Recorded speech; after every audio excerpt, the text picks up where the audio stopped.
It's you and me. Let's go! Hey guys, so after finishing the last part, we realized that there was an achievement in the game that we could get for calling the maid. How many times, Jade? 10 times. And Yes. we did a total of 2.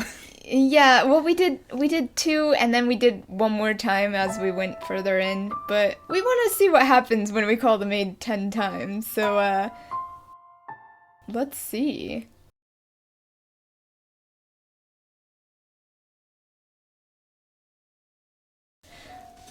I am so lonely, oh maid, come find me. I need you in my life, because I do not want to go in the bedroom. Oh. What? Maid. Oh, no. Okay, it's just an achievement, I guess. Abigail, please. We just want you. We just want you here, Abigail, please. Please. Please. I just want you here. Why is it so hard to ask for you? She's not coming.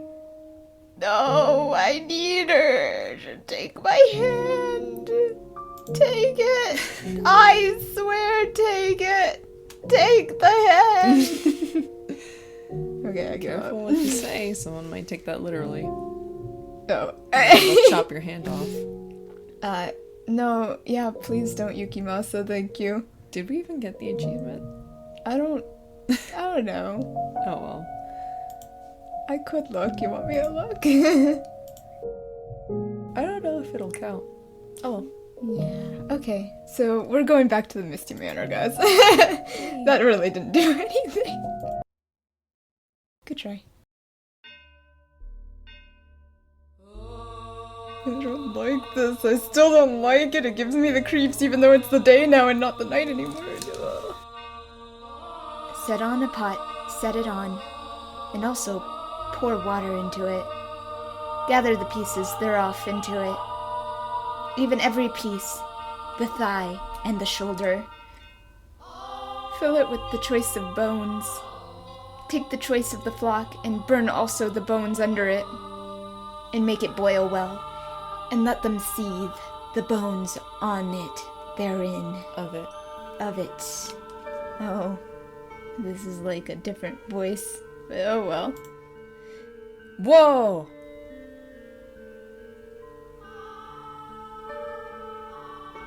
You can try to. This wasn't a part of it. This is what that comment was saying. Oh! You can try to remember the past, but it's an absolute utter waste of time. Erase everything, all your sorrows, wipe them away from for a fistful of happiness. Allow me to show you that you have no need for the past. Oh. This is uncomfortable. I think we went somewhere we shouldn't have gone, Abigail? I don't want to be here anymore, thank you.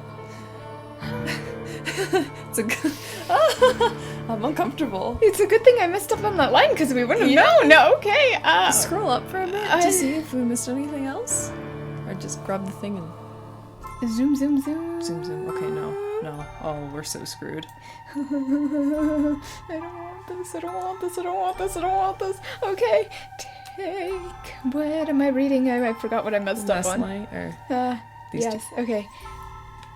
Take the choice of the flock and burn them, also the bones under it, and make it boil well, and let them seethe the bones of it therein. Thus saith the Lord. Woe to the bloody city, to the pot whose scum is therein, and whose scum is gone out of it. Bring it out piece by piece. Let no lot fall upon it. I don't want to be here. Why are we running? Oh, no, L, okay. Oh, why are we running? Why are we not even in the mansion, our humble abode? It's not,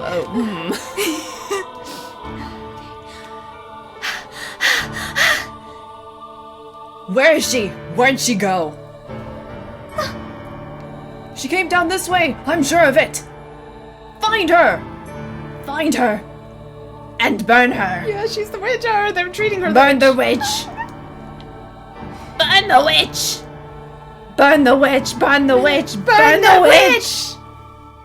Burn her! Burn her! Burn her! Burn her! Burn her! Burn her! Burn her! Oh, please run. Then will I leave thee upon the land. I will cast thee forth upon the open field, and I will cause all fowls of heaven to remain upon thee. I will fill the beasts of the whole earth with thee, and I will lay thy flesh upon the mountains, and fill the valleys with the heights, with thy height.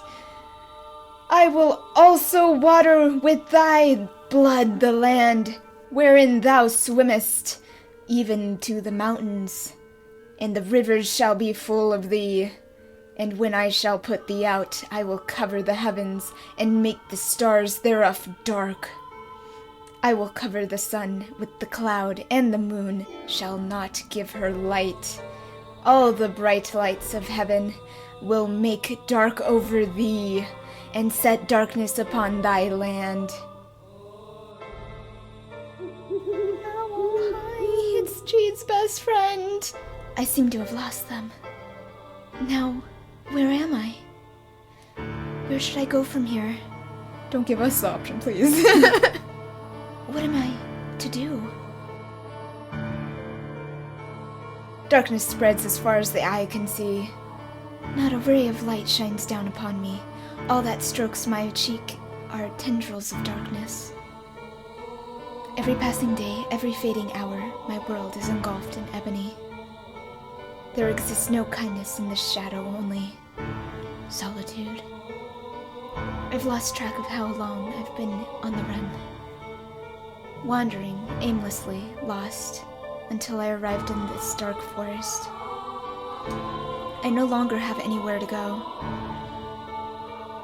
O Father, who art in heaven, I kneel to thee within my heart and ask of thee thy blessing. O Father, who art in heaven, I ask of thee, shine thy light upon me and show me the way. Please have mercy upon my soul. O Father, who art in heaven, I do love thee dearly, hallowed be thy name. Please show me the way. I may be shunned and persecuted, and I may have no place to go. But nevertheless, I am unable to give up on life, to cast aside my hope.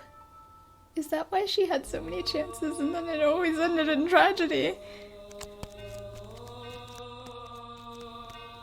O Father, who art in heaven, please guide me unto salvation. O Father, who art in heaven, please guide me. I can no longer remember when my life became naught but running, when it became endless wandering into the dark. And now, when I've reached the point where I've long since forgotten my hunger and thirst, my voice has become hoarse, my vision gone blurry, and my consciousness begun sinking into a hazy morass. That mansion appears before me, wrapped in the morning fog that seems to foretell rain. I don't want here. Oh, I have so many chills, I don't want to be here.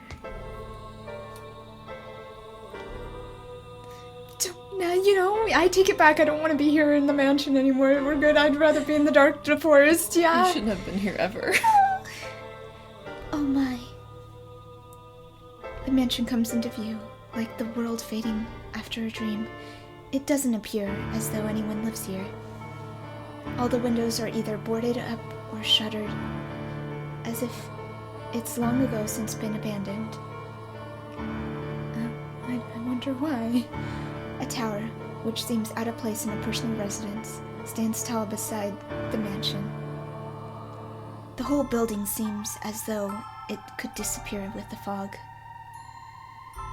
It has been an unwelcoming presence, freezing me in my tracks.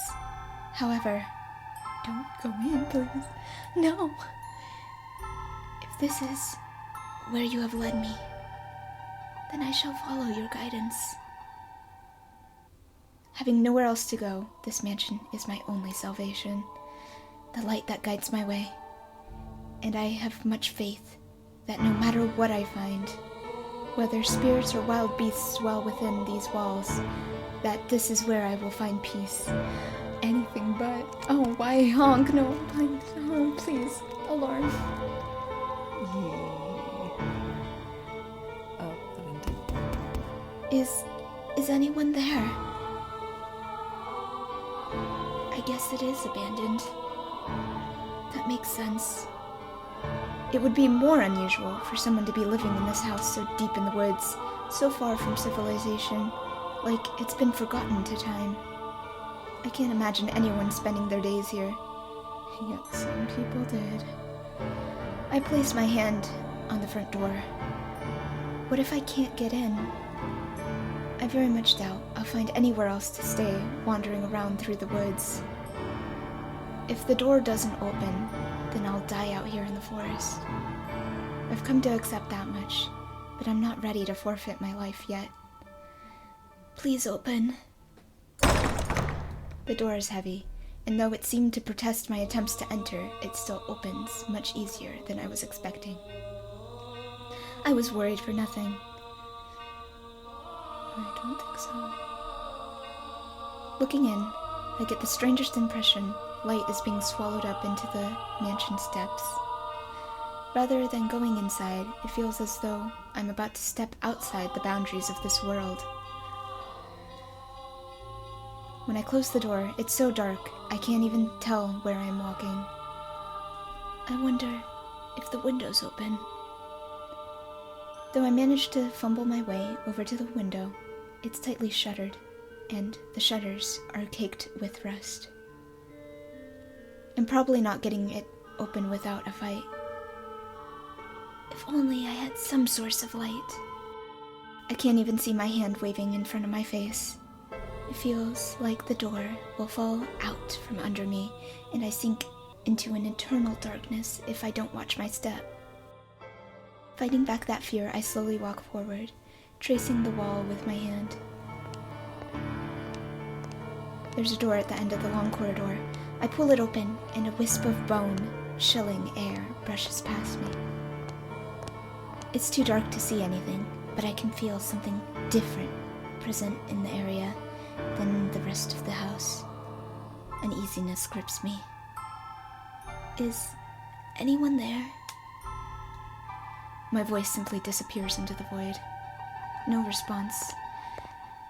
As I'm pushing forward, though, the freezing air, for a split second, I spot a simmer of light.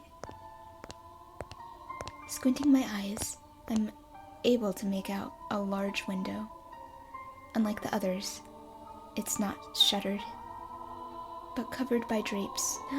It's the stained glass window, right? I don't Yeah! My chances are slim, I imagine. But if there is even a slight possibility of getting sunlight in here, it's worth a shot. So I pull open the drapes. Yeah, no. The moment, faint but colorful light shines down upon me. It's a stained glass window.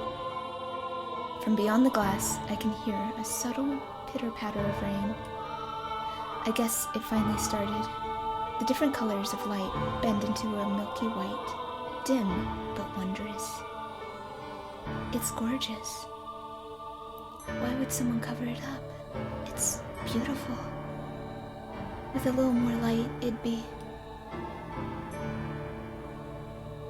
Please do not touch the drapes. Or the windows. Suddenly, I hear a voice, and I can sense someone else in the room. The man's voice is emotionless, neither deep nor high. Before long, he comes into view, illuminated by dull orange candlelight. Michel. Why did it do that? Why did it do that? I don't want that. I didn't ask for glitchiness. I'm sorry for coming in uninvited. But, I did announce myself. Why is she meeting Michael? Okay, so this means Elle and Michael aren't the same person. Cool. Cool. Good to know. Maybe. Aw. Are they twins? Maybe? I don't know. The man stands there, practically blending in with the darkness. Has he been there the whole time?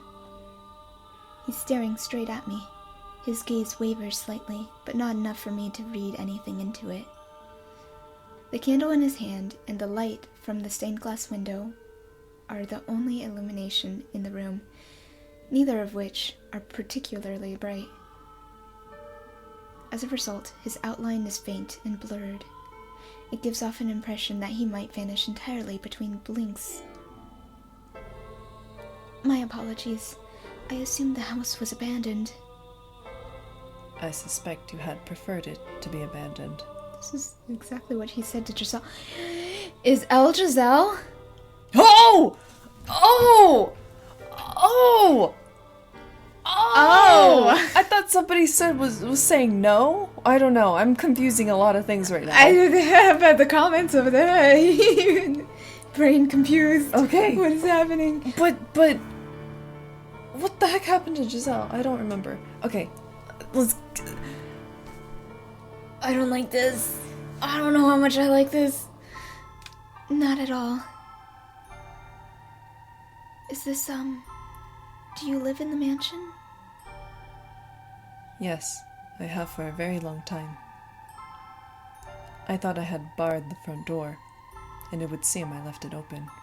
But it would seem I had left it open. What did I say? I don't know, sorry. I kind of kept going. What? Why are there so many X's? Whoa. Whoa, hold on. What happened? What is going on? This is I'm sorry for... But I did introduce myself. But I did announce... Wait, why is there so many? Oh! Whoa! Okay, is that it? No. No, it's still going. I wonder... Oh, at the window. Why? Is this secret? Are these the things that we should be looking for? Like, what's going on? Are they speaking a different language? What is happening? Oh, Father who art in heaven, what is happening? What? Why? This is so creepy. I don't like this. I don't like this. I don't like this. I don't like this. I don't like This is desperately uncomfortable. Okay. Well, I'll try to remember what I read. Yes, I have for quite some time. I thought I had barred the front door, but it would seem I left it open. it open. What brings you here?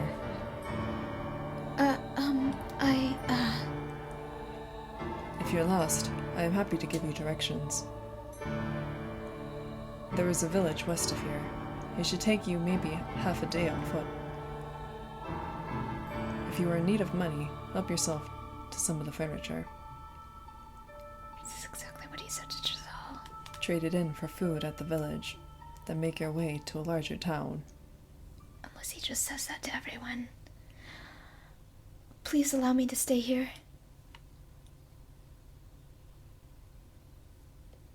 Could you repeat that? I cannot go to the village. No, I cannot go anywhere.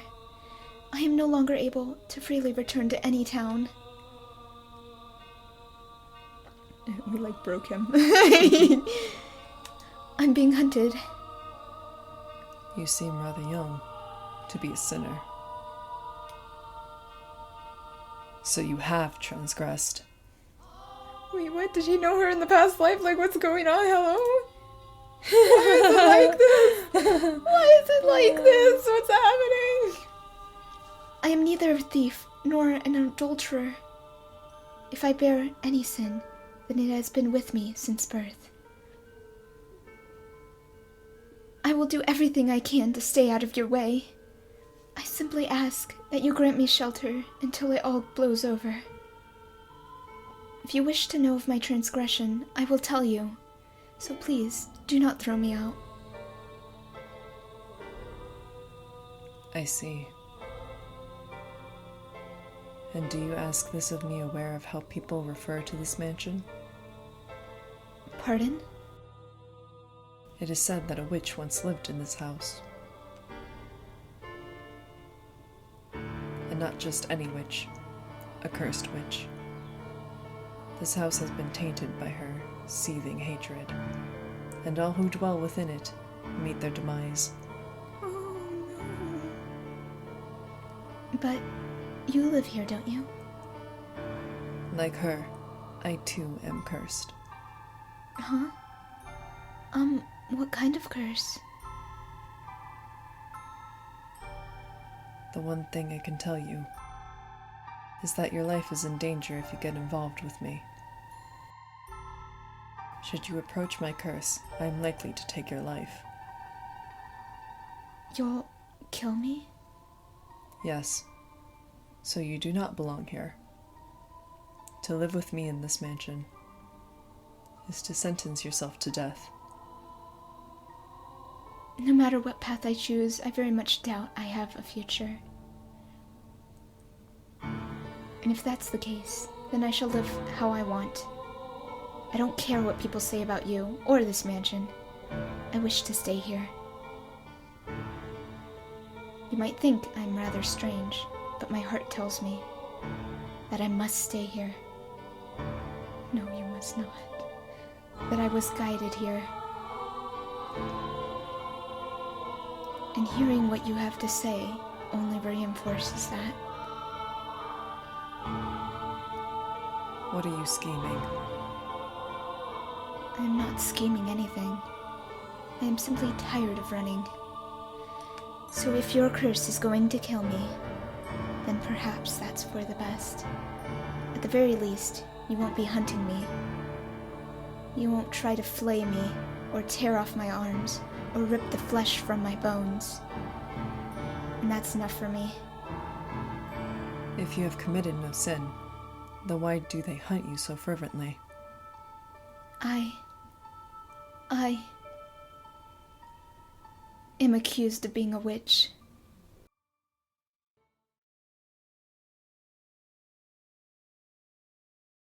Master! Master! Please, wake up. Return to me. Oh, were we not supposed to see that? That's lovely.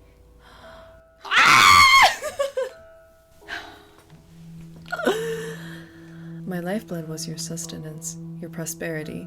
Upon my blood did you build your lives. A sin so great it shall never be forgiven.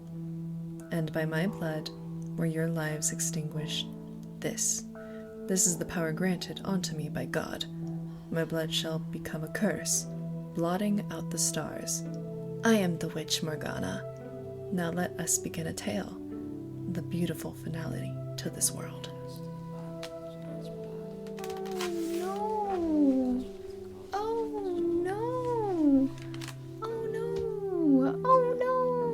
That's uncomfortable.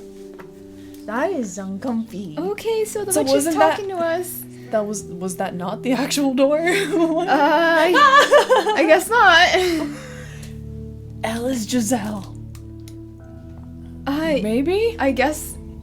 I don't know, the plot twist for this this game is like to the extreme, so you never know. But that's our thought, guys. Alice Giselle? Maybe? Who knows? I don't know what's going on. I don't like these voices in my head. I don't like these voices. Morgana is speaking to us. No. What did she tell us at the beginning? It's not even worth trying to remember. Yeah, but you mean at the first red text? Yeah. You gotta roll that thing, honey. There it is. Erase it. Yeah, okay. Wipe them away for a fistful of happiness. Allow me to show you that you need no. So is remembering the past the only thing? It's harmful? The past seems bad. We don't want our memories. We don't want our memories. Take it back. I'm good. Keep it. You can have it. That. I want to live happily. What's that? Oh, close the back. Oh, yeah. Okay, wow. Did you read this? I don't remember. I did. I want me to do it again? Yeah, sure, why not? Master, please wake up. Return to me. Have you come to, Master? I apologize for sending you through the door without warning. It must have given you quite the scare. But I beg your forgiveness. I heard a terrible screaming from down the stairs, and I panicked. You say you saw the white-haired girl? I see. So you made it into the world beyond the door before me. I am deeply relieved that I was able to take your hand before losing sight of you. I presume you have already grown familiar with the atmosphere of this time period, Master? Sure. If you have seen her, as you said, then you should have a basic grasp of the situation. She was a very misfortunate girl in this era, accused of being bewitched, abused, and persecuted. I mean, she was kind of accused from being a witch. In almost every door, I think, except the third door. No, she had a memory. Well, yeah, she had a memory that brought it up. Oh, yeah, that was it, though. Third door was awful in different ways. Her life was in constant danger. It was, again, her appearance that brought this upon her. The snow-white hair and those ruby-red eyes clearly differentiated her from everyone else. Oh, and I apologize. I neglected to mention that this door is unique. As for what sets it apart, that will be made clear as we proceed. The one difference is in the time period. The tales I have shown you began with that of the beautiful flaxen-haired family, followed by the tale of the bloodthirsty beast, and then the tale of steel and ambition, proceeding in chronological order. However, the door we have just entered takes us to the time period known as the Middle Ages, long, long before the other three tales. Yes, that is correct. This is where it all began. The mansion's curse, the truth of the witch, and your identity. All of this should be made known. Don't tell me we're at the Witch of Morgana. If, after this tale, you are still unable to reclaim your old self, then there is nothing more I can do. The door contains the last tale I am able to tell you. So I ask of you, please, do not let go of my hand until it's all over. Now then, let us begin a beautiful tale, a tragic love story of two solitary souls trapped in a mansion of darkness. In that era, the mansion was a dungeon draped in darkness.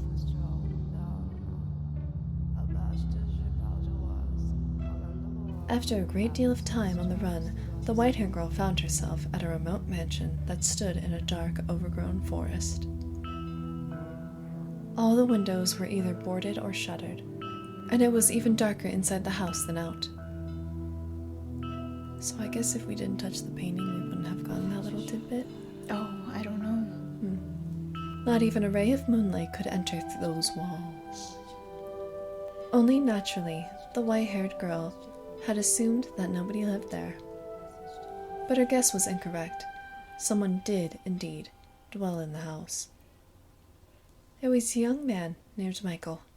No, it is Michael. Or is it Mike? Because there's no A. Yeah. Michel? Is it? I'm gonna look it up really quick. Yeah, no, go for it. Mitchell. Michel. That'd be interesting. I like Michael more. Michael. I can keep it Michael. I like this I one. don't like the talking in my voice. My ears. Michel.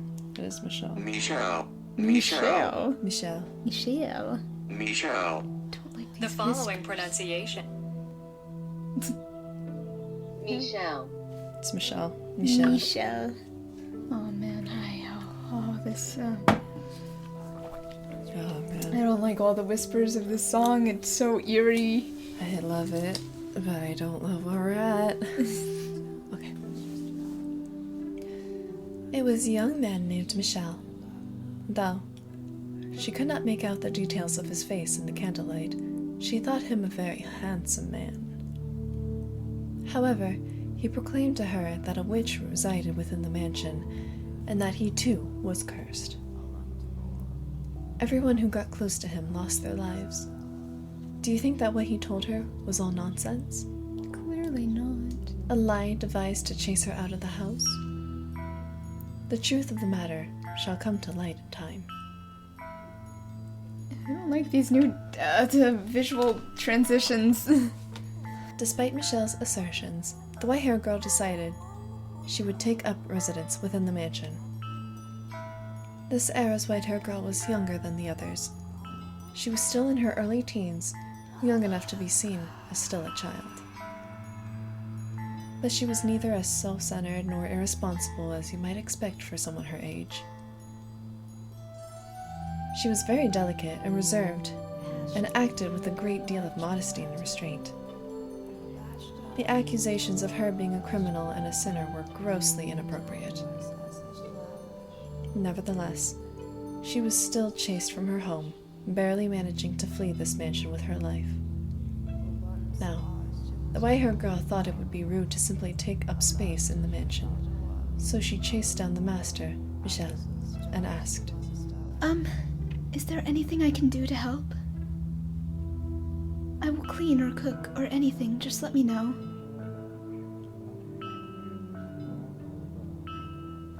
I want to repay you for allowing me to stay here. You need not feel indebted to me. The weight of that obligation will only turn into disdain. But I can't just stay here and do nothing. Do whatever you like. As long as you do not enter my room. That is all I ask of you. It's like Beauty and the Beast, man. He said emotionlessly, turning away and walking off. Michel was not, I believe, spurting her. He was merely disinterested. He did not treat her disrespectfully, nor did he seem averse to her presence. Words simply did not seem to affect him at all. Not only was the mansion a prison for his body was also a prison ensnaring his heart. I should still do whatever I can. But she did not let that get her down. In fact, she might have even interpreted his disinterest as kindness. Though he was a bit standoffish, he did not attempt to cause her harm. He was nothing like the people who had accused her of being a witch and forced her to flee for her life. She was deeply grateful for that. Why did it do that? Why, hello? Thus began their quiet life together.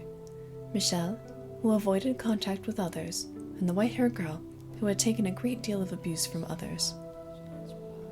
Two people who hardly knew anything about one another, who were too distant to really be said to be living together.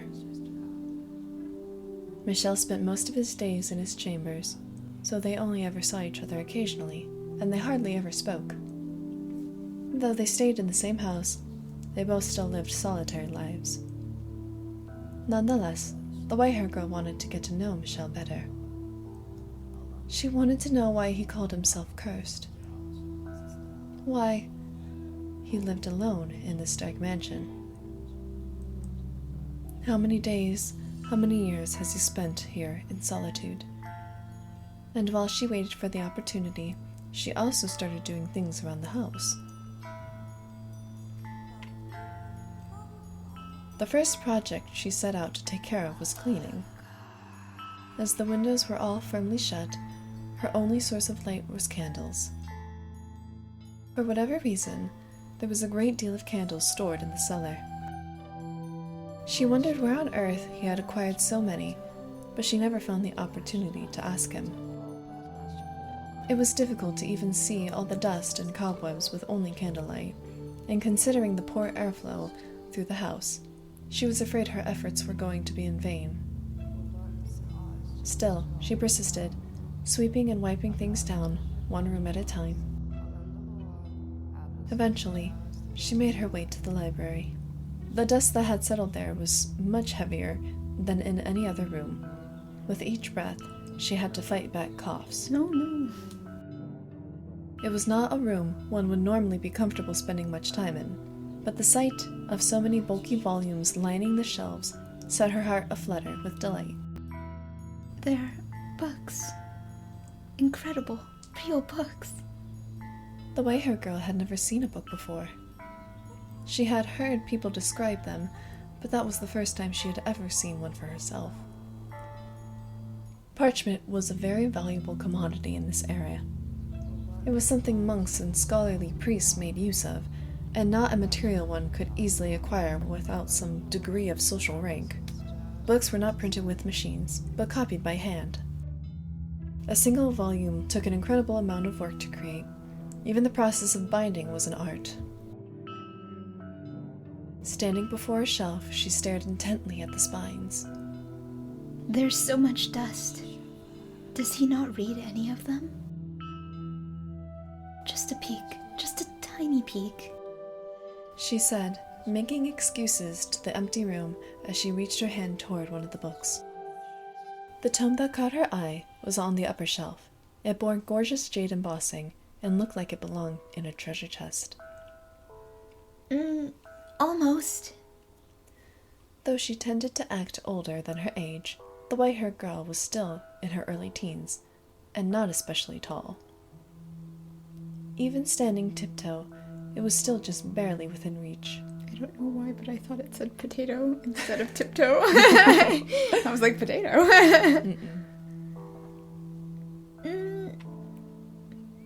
At long last, her slender fingers made contact with the spine, and she began to pull the book toward her. Ah!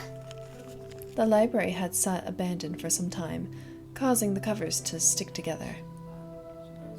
So when she attempted to pull one out, several others tilted with it. Is that why the books fell when we went in there in the library? Maybe. They just all went. And then almost all of the books on the shelf came avalanching down onto her. Dang, right when I said it. Ow! The white-haired girl groaned, buried under a mountain of parchment. She hoped she did not damage any of her host's valuable collection, for the mess was enough of a setback already in her attempt to express her gratitude. Oh no. Looking around, she saw one volume that was almost torn in half. She did not know whether it was in that condition before, or if it had happened in the fall. But nonetheless, she felt horribly guilty. Sitting there, unable to get back to her feet, tears began welling in her eyes. Oh. Then, suddenly, a shadow fell over the dejected...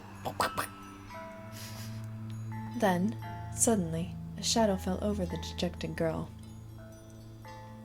It took a book in its hands and returned it to the shelf. For a brief moment, the shadow's hand reached hesitantly toward the white-haired girl, then changed course toward another book. Rude. Michel. That's our Michel. It was Michel. There was a hint of perplexity in his otherwise emotionless eyes. Perhaps he had heard the noise and came to see what had caused it. I'm so sorry, your books, What were you doing? I'm sorry, I wasn't trying to make a mess. I didn't mean to damage such precious books. There's no need to panic. I'm sorry. You make it sound as though I'm admonishing you. What? Did you want to read a book? I do, but that's not what I originally came here to clean. Clean? Yes, I felt guilty for simply being idle. I did say you could do as you pleased. But you have no responsibility to clean anything. I just ended up making a bigger mess anyway. I'm sorry. You needn't apologize. Okay. If you want to read, help yourself to any of the books. But I don't know how to read. I just thought the cover was pretty, so I wanted to hold it. You're free to use them however you wish. If looking at them is enough for you, by all means. These are all your books, aren't they? They are. That's incredible. You have so many. It must have taken you a long time to acquire them all. 1 per month. What? My family sends me 1 every month. Every month? The white-haired girl turned her gaze back towards the shelves, squinting her eyes and beginning to count. When she finished, she was in awe. There was in excess of 100 books on the shelves, which meant he had lived here in solitude for many years. She was at a loss for words. Their dull tomes, dreadfully inoffensive, and not even interesting enough to waste a few hours with. Decoration is all they're good for. I see. If you could put them to some use, then perhaps my having them won't be entirely meaningless anymore. I am going to return to my room. Don't feel obligated to clean up. Just a minute. Was there something else? Could you tell me your name? I just realized I never asked for your name. Not knowing what to call you will make a conversation awkward. You don't need my name to... I want to, though. Michel. Michel, like the Archangel. The name suits you quite well. It suits me. It does, although it's difficult to see you in the dark. You seem to be a very handsome man, befitting of your name. I beg to differ. Giving me his name is the highest form of mockery. I expect the real Archangel is probably rather annoyed by it. I don't know. I think it's a wonderful name. And your... No, never mind. I want to know her name, though. Oh, my name?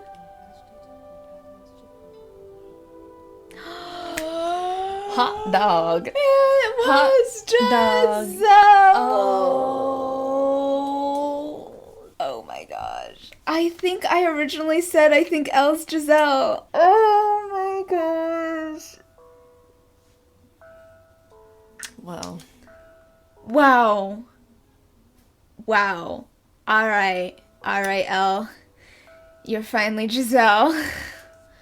Wow, after all this time of teasing, I had felt like we'd never get her name. Elle is still a good nickname. Oh, it's a good nickname, yeah. Oh, man. My name is Giselle. Please call me Giselle. Oh, thank goodness For what? that I'm able to get your name and talk to you for a bit.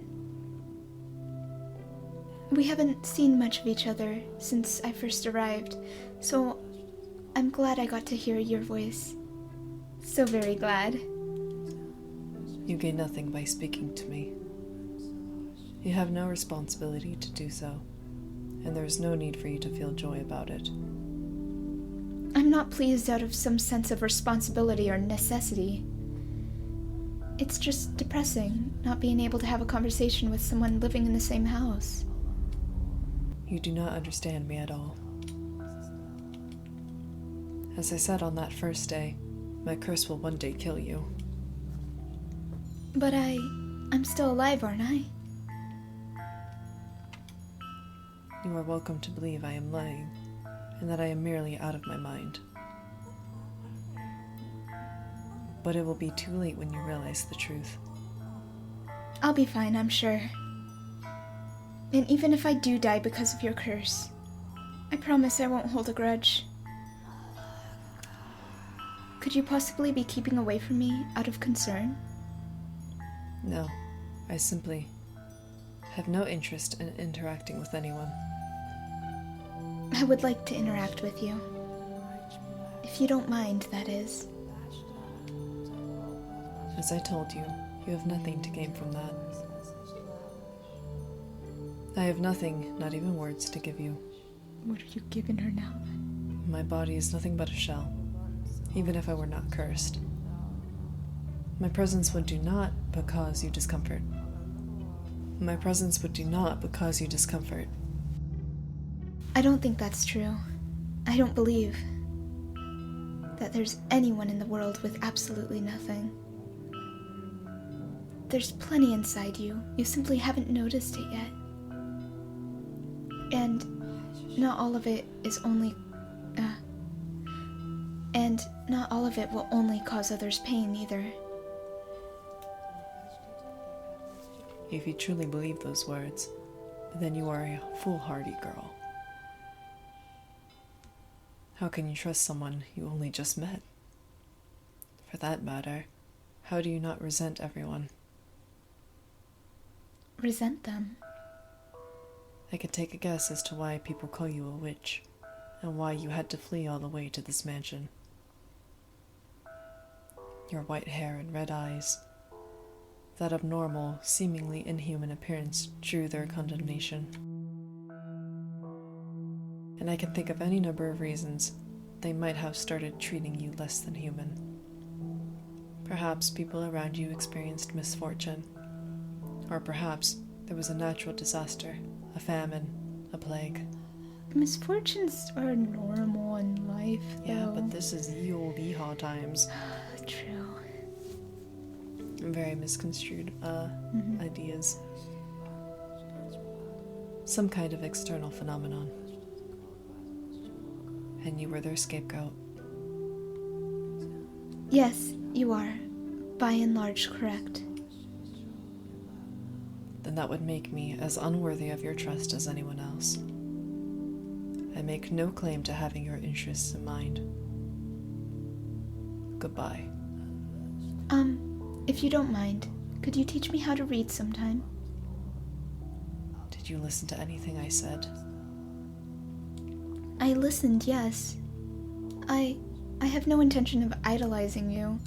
I don't expect you to do anything for me, and I don't wish to burden you in any way. I simply wish to be allowed to be at your side. It does not matter to me what kind of person you may be. That is all I want. I apologize for keeping you.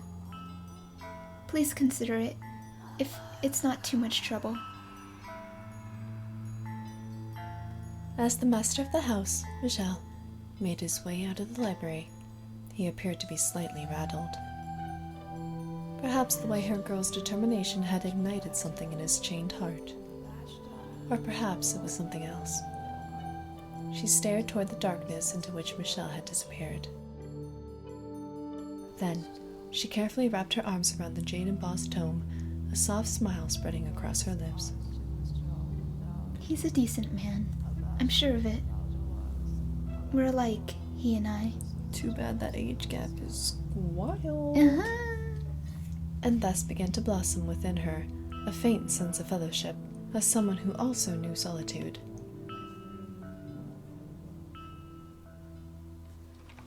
And that is the first part of our first body.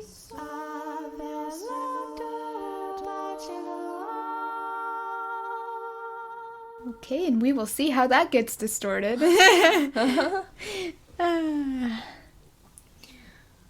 Pop, lock, and drop it. Let's save. It's a big table.